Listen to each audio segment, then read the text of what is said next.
question. Too many papers up here.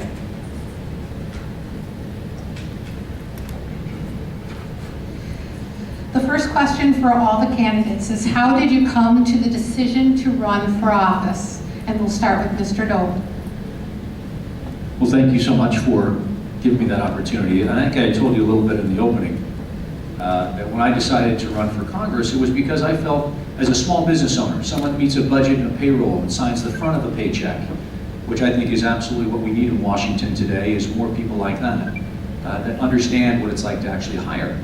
I felt that the government was making it harder and harder for me to put the key in the door and open up my small business each and every day.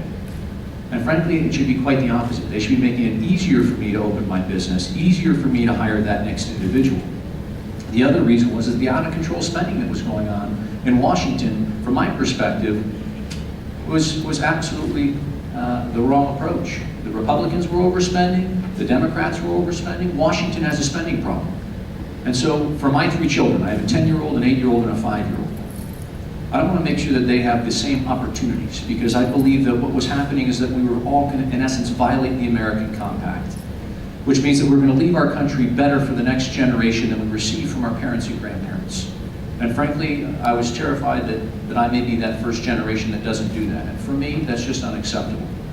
So I said, you know what? We're going to put our life on hold. We're going to take time away from my business, time away from my family in order to run for Congress. Because now is the time.